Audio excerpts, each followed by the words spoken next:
అమ్మ ఈ రోజు తులారాశి వారికి ఎలా ఉండబోతోంది? తులారాశి వారి విషయాన్ని తీసుకున్నట్లయితే తులారాశి వారికి వ్యక్తిగత అభివృద్ధి కొరకు ప్రయత్నాలు చేస్తారు. సంతానం యొక్క అభివృద్ధి, వ్యక్తిగత వృద్ధి, పెట్టుబడులు మొదలైన వాటి కొరకు ఆలోచనలు చేస్తారు. ముఖ్యంగా కెరీర్కి సంబంధించిన విషయాల్లో ఎక్కువ శాతం దృష్టి కేటాయిస్తారు. వృత్తికి సంబంధించిన విషయాలలో కూడా మీ యొక్క టాలెంట్ అంటే మీ యొక్క సృజనాత్మకత కావచ్చు, మీ తెలివితేటలు కావచ్చు మొదలైన ఉపయోగించి ముందుకు వెళ్ళడానికి చేసే ప్రయత్నాలు చాలా వరకు అనుకూలంగా ఉండే అవకాశం ఉన్నా కూడా మీ ఆరోగ్య విషయంలో మాత్రం తగిన శ్రద్ధ తీసుకోవాల్సిన అవసరం అనేది ఉంది. వ్యక్తిగత ఆరోగ్య శ్రద్ధని తీసుకుంటూ వృత్తిపరమైన అభివృద్ధిలో కీలక నిర్ణయాలు తీసుకుంటూ సమయస్ఫూర్తి నిర్ణయాలతో చాకచక్యంగా ముందుకెడుతూ మంచి ఫలితాలు సాధించడానికి ప్రయత్నాలు చేసి అందులో అభివృద్ధిని సాధిస్తారు. వృశ్చిక రాశి.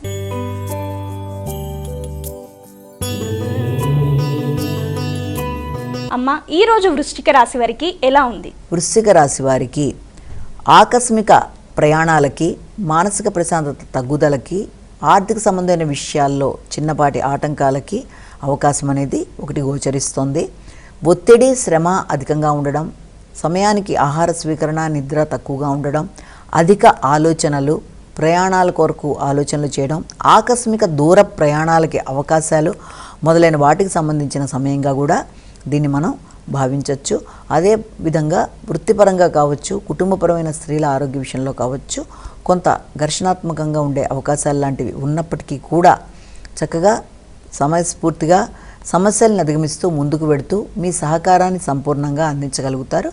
అంటే వృత్తి వ్యాపారాల రీత్యా కావచ్చు, అదేవిధంగా కుటుంబ వ్యక్తుల యొక్క ఆరోగ్య విషయంలో కావచ్చు సంపూర్ణంగా మీ సహకారాన్ని అందించడానికి ప్రయత్నం చేస్తారు. దూర ప్రయాణాలకి, ఆధ్యాత్మిక ప్రదేశ సందర్శనకి, చిన్ననాటి మిత్రులతో కలిసి చర్చలు చేయడానికి, వారి కొరకు ప్రయాణాలు చేయడానికి సంబంధించిన సమయంగా కూడా దీన్ని మనం భావించవచ్చు. తండ్రి యొక్క ఆరోగ్యం మీద దృష్టి కేటాయిస్తారు. ధనస్సు రాశి.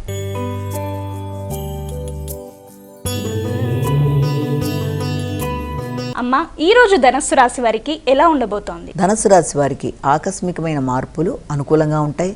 ఆర్థిక విషయాలు అనుకూలంగా ఉండే అవకాశం అనేది ఉంది. ముఖ్యంగా వృత్తిపరమైన విషయాల్లో కూడా అభివృద్ధి కొరకు తీవ్రంగా ప్రయత్నం చేస్తారు. శ్రమతో అనుకున్న పనులలో విజయం సాధించడానికి చేసే ప్రయత్నాలు అనుకూలంగా ఉండే అవకాశం అనేది ఉంది.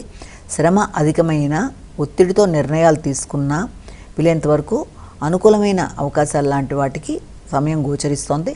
తక్కువ శ్రమతో అనుకున్న పనులు పూర్తి చేయడం, చిన్ననాటి మిత్రులతో చర్చలు చేయడం, దూర ప్రాంతాల్లో ఉండే వ్యక్తులతో వ్యాపార వ్యవహారాల గురించి చర్చలు చేయడం, పెట్టుబడుల కొరకు ఆలోచనలు చేయడం, విద్యాపరంగా అభివృద్ధి కొరకు నిర్ణయాలు తీసుకోవడం మొదలైన వాటికి సంబంధించిన సమయంగా కూడా దీన్ని మనం భావించవచ్చు.